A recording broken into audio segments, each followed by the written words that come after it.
凉了，该让王氏破产。表面上他是高冷毒舌的亿万总裁，实际上却是个纯情恋爱脑。真女人，我不但要你的人，我还要你的心。虽然我只把他当挣钱工具，可他却为我疯魔，甚至在我跑路后绝地3尺，最后找到我竟然跟我说项目升级，求永久续约。只因我妈说我们江家的女人天生就是生育能手，姥姥生了8个孩子，我妈生了我和我哥这对龙凤胎。轮到我这儿，体检时医生盯着我的检查单直咂嘴，姑娘，你这卵泡质量可太好了，以后找对象可得找个家底厚的。这话我懂，医生是怕我把婆家吃穷了。那天刷手机，临城首富沈家的招聘启事让我眼前一亮，标题够直接，诚聘儿媳，薪资面议，生子有奖。内容更劲爆，沈家8代单传，独子沈叶舟死活不肯结婚，现在要找健康女性传宗接代，只要生下孩子，男孩奖励3000万，女孩2000万。我二话不说就拨了电话，电话那头沈夫人声音优雅，喂，我深吸一口气，拿出谈项目的架势。夫人好，我是江棉，看到您家的招聘，我觉得我就是您要找的最佳人选。面试安排在市中心最贵的私人医院，沈夫人林婉清保养的跟30出头似的，就是眉头皱的能夹死苍蝇。她翻着我的体检报告，眼睛越看越亮，最后看我的眼神跟看送子娘娘似的。江小姐，你这身体条件简直完美。我谦虚的笑笑，专业对口罢了。林婉清显然很欣赏我这种公事公办的态度，当场就甩出一份合同。我快速扫了眼重点条款，配合沈叶舟怀孕生子，拿钱走人，期间不许谈感情。没问题，我爽快签字。夫人，能说说沈先生的情况吗？我好完成 KPI。林婉清表情突然复杂起来，小棉啊，我们家叶舟什么都好，就是在感情上有点自己的想法，可能需要你主动些。我秒懂，富二代嘛，叛逆期长。当天下午我就被豪车接进了沈家，那宅子大的离谱，我手机记不器直接给我记了个半码。林婉清亲自带我上楼，推开卧室门时压低声音，小棉，叶舟在里面，她可能心情不太好。我推门进去，反手锁门，然后直接傻眼，只见大床上绑着个穿睡袍的帅哥，嘴里还塞着毛巾，这就是我甲方沈叶舟。我脑补了出豪门大戏，富二代为爱抗争，亲妈直接绑人传宗接代。我走过去扯掉他嘴里的毛巾，用理解的眼神看着他，沈先生，我懂你，咱们就当演场戏应付你嘛。沈叶舟气得脸都红了，演戏？你又是他找来的什么女人？我一本正经，我是专业的一方，任务是生孩子。我知道你可能不喜欢女人，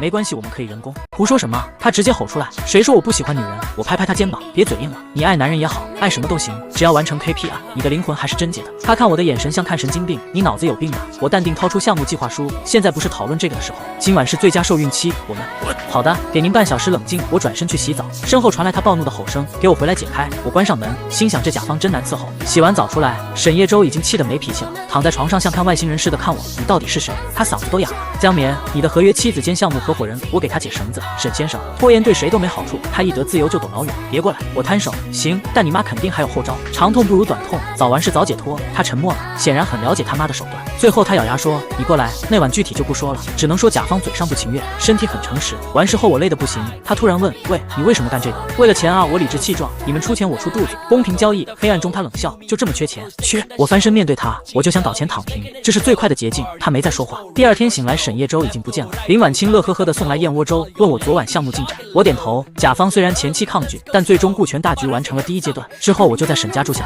沈叶舟白天不见人，晚上被他妈叫回来加班，每次都黑着脸，但该办的事一次不落。这人挺矛盾的，一边嫌我俗气，一边又做些奇怪的事。我说想吃辣子鸡，第2天餐桌上就有；我说灯光暗，第2天就换了天价护眼灯。问他就冷着脸说别多想，只是为了项目质量。直到有天闺蜜下，这世界有时候就是这么讽刺，兜兜转转总在原地打转。车厢里的空气凝固的让人窒息，我死死攥着那份策划案，指节都泛了白。他突然伸手给我看看，纸张在他修长的手指间翻动，眉头越皱越紧。创意还行，但执行方案太飘，预算也做得太糙。他的声音冷得像冰，我脸上火辣辣的。小公司没接过这么大的单子，晚上我教你改。他头也不抬地说啊，我一时没反应过来。他耳尖突然红了，别过脸去，别想太多，就是不能让我合伙人丢人现眼。看着他别扭的样子，我突然意识到这份合约可能比想象中复杂得多。那天晚上，他真的一板一眼地教我改方案。书房里飘着淡淡的雪松香，他靠得太近，让我呼吸都不顺畅了。专心，他敲了敲桌面，我鬼使神差脱口而出：“沈叶舟，你该不会是喜欢我吧？”他猛地抬头，眼神慌乱了一瞬，又恢复冷漠。江棉，合约第3条写的明明白白，禁止感情纠葛。他冷笑：“你是我花钱雇的，要谈感情得加钱。”好家伙，现学现卖是吧？我深吸一口气，挤出一个假笑。沈总教训的是我越界了。那一刻我彻底清醒了，打工人就要有打工人的觉悟，老板永远是老板。在他的魔鬼特训下，我们的方案脱胎换骨，成功拿下了苍兰集团。夏然在电话那头激动的语无伦次：“绵绵你太神了，怎么搞定那个冰山总裁的？商业机密。”我干笑着搪塞过去。庆功宴上，贺高的夏然搂着我胡言乱语，要是能把沈叶舟本人拿下，这辈子都不用奋斗了吧？我闷头灌了口酒，姐妹，我已经拿下了，虽然方式有点特别。正巧徐子墨学长过来道贺，他永远那么温润如玉。绵绵，恭喜！我们还没聊几句，就感觉后背一阵发凉，回头就看见沈叶舟黑着脸站在不远处，活像来捉奸的。那位是？学长小声问。重要客户，我含糊其辞。沈叶舟大步走过来，一把拽住我手腕。回家加班，最后2个字咬得特别重。在场所有人都露出了心照不宣的笑容，学长的脸色瞬间煞白。被塞进车里后，我火冒三丈。沈叶舟，你发什么疯？疯？他冷笑。合约期间注意点影响，项目黄了你赔得起。我跟学长清清白白，都快贴一起了还清白，这话酸的能蘸饺子。我忽然笑了，你该不会是在吃醋吧？他像被踩了尾巴的猫，少自作多情。我这是维护权益，懒得跟他争辩。但这之后他越来越反常，3天2头往家里跑，我晒太阳他看文件，我生理期他被姜茶，连我妈都被他烦得不行。叶舟老打听你喜欢什么，你们是不是？我警铃大作，这是要温水煮青蛙啊！想用糖衣炮弹让我心甘情愿当生育工具，门都没有。当晚我直接摊牌，沈总，情感服务要额外收费，看在老客户份上给你8折。他脸色瞬间铁青。江敏，你眼里除了钱还有什么？钱生钱的门道。我微笑目送他摔门而去，本以为这事就这么过去了，没想到半路杀出个程咬金。那天我正在看电视，突然飘进来一只花孔雀，粉色西装，精致眼线，兰花指翘的老高。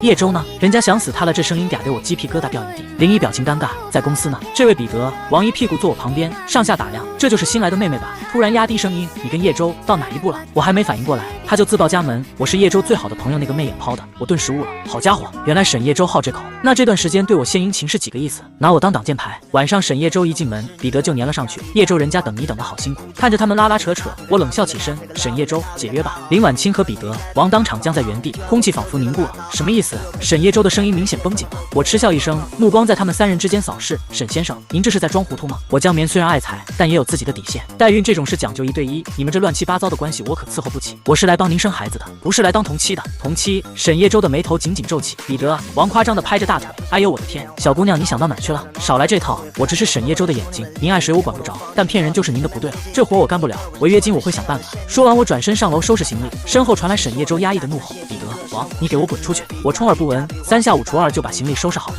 下楼时彼得、王已经不见踪影，只剩下沈叶舟和林婉清站在那儿。林婉清急得直跺脚：小棉，你听我说，事情真不是你想的那样。夫人不必解释了，我态度坚决，这个家我是1分钟都待不下去了。沈叶舟一个箭步拦住我，布满血丝的眼睛死死盯着我。江棉，你非要走？对，就为了个误会。这不是误会，我冷笑，这是欺骗。他的眼神复杂的让人看不懂，愤怒中夹杂着无奈，还有一丝说不清道不明的受伤。最终他侧身让开了路。要走可以，他声音嘶哑，但你肚子里的孩子怎么办？我浑身一僵，手不自觉地摸向腹部。他怎么知道？不对，他是在诈我。最近确实总犯困，例假也推迟了，但我以为是压力大。我强作镇定，我肚子里没孩子，就算有，那也是我的事，与您无关。说完拖着箱子头也不回地冲出沈家大门，直到坐上出租车，我才发现手心全是冷汗，直奔夏然家把他从被窝里拽出来。绵绵，出什么事了？被沈家赶出来了。我没说话，冲进卫生间锁上门。几分钟后，我盯着验孕棒上的2道杠，整个人都懵了。我江棉立志要当富婆的女人，居然带球跑了。夏然在外面急得直拍门。绵绵，你还好吗？别吓我。我打开门把验孕棒递给他。夏然瞪大眼睛，突然一把抱住我。卧槽，绵绵你太牛了，这可是行走的提款机啊！我苦笑，我现在只想跑路。跑什么跑？夏然不解，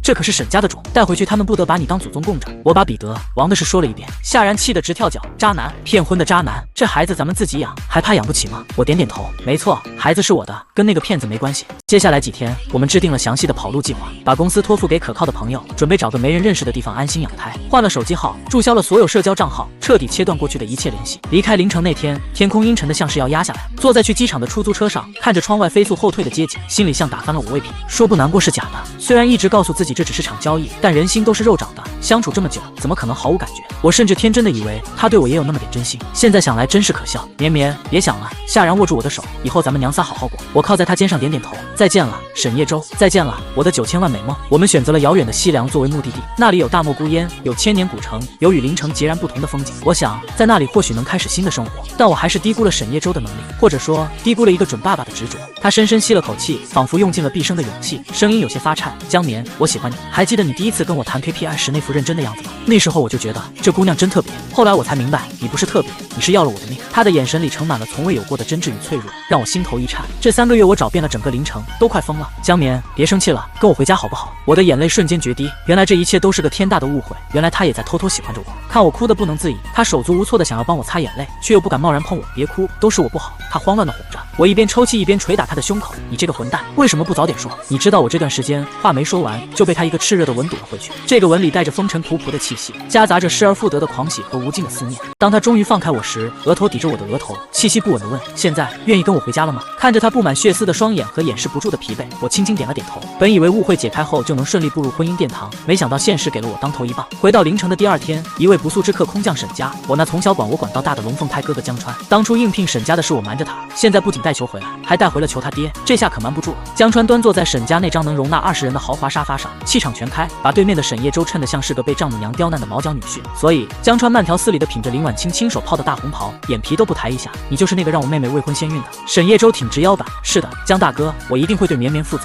负责？江川冷笑一声，几千万的合约就想买我们江家的掌上明珠？我是真心想娶绵绵。沈叶舟急忙解释。江川放下茶杯，清脆的碰撞声让在场所有人都心头一紧。沈总，我们江家虽不是首富，但也不卖女儿，想娶我妹妹，得看你够不够格。林婉清赶紧打圆场，亲家大哥您放心，我们叶舟绝对是真心的。沈夫人，江川淡淡打断，这是我们男人之间的事。接下来的日子，沈叶舟经历了人生中最黑暗的时光。江川以考察妹夫为由，对他展开了魔鬼特训。第一天10公里越野跑，让常年坐办公室的沈总差点瘫在地上。第二天拼酒量，从白酒喝到洋酒，最后沈叶舟是被抬回房间的。第3天考验厨艺，十指不沾阳春水的大少爷在厨房里手忙脚乱。1周下来，沈叶舟瘦了1圈，黑眼圈堪比熊猫。我实在看不下去，哥，你再这样折腾，你外甥出生就没爹了。江川冷哼一声，这点考验都受不了，以后怎么照顾你？最终在一个深夜，江川把沈叶舟叫进书房。第二天，沈叶舟红着眼眶出来，却精神焕发。绵绵，你哥同意了。原来江川让他发誓，如果让我受委屈，就亲手打断他的腿。听着这话，我心里又暖又酸，这就是我哥爱我的方式。我们的婚礼盛大而浪漫。当我挽着江川的手臂走向红毯尽头的沈叶舟时，他穿着白色西装的样子帅得让人移不开眼。我把宝贝交给你了，江川郑重地说，我会用生命珍惜他。沈叶舟认真的承诺。谁能想到，这场始于荒唐交易的相遇，竟会迎来如此美好的结局。婚后我被沈家当国宝供着，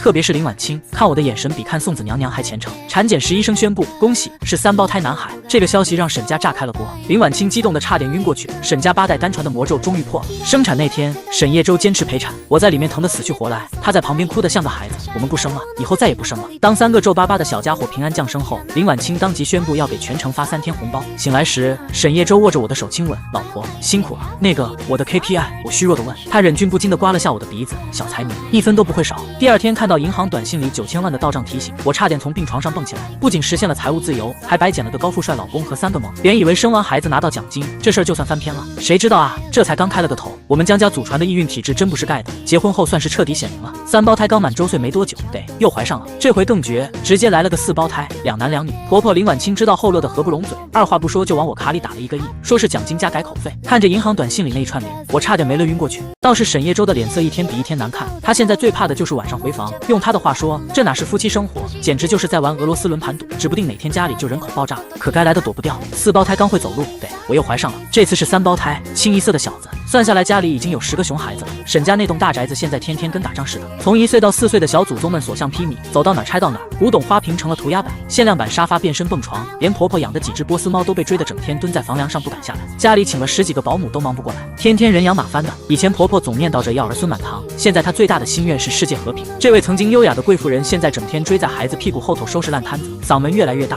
脾气越来越暴。那天我刚喂完最小的3个，就看见婆婆披头散发举着鸡毛掸子从楼上冲下来。沈老大、沈老二、沈老三，你们又把爷爷的棋盘掀了，给我站住！3个小魔王跑得飞快，婆婆在后面追得上气不接下气。正好沈叶舟下班回来，见状见怪不怪地叹了口气。婆婆像见到救星似的扔了鸡毛掸子，一把抓住她胳膊就开始哭。儿啊，妈求你了，去做个结扎吧，再这么生下去，咱家没被吃垮，人先疯了。我在旁边憋笑憋得肚子疼，沈叶舟脸都绿了，可怜巴巴地瞅着我。我耸耸肩表示爱莫能助。我妈当初让我找个家底厚的，你看我这不超额完成任务了吗？晚上沈叶舟缩在床角，可怜兮兮地问老婆，今晚咱们就纯聊天行不？我笑着把她压在身下，在她耳边轻轻吹气。沈先生，你忘了当初可是你说的，感情服务得加钱。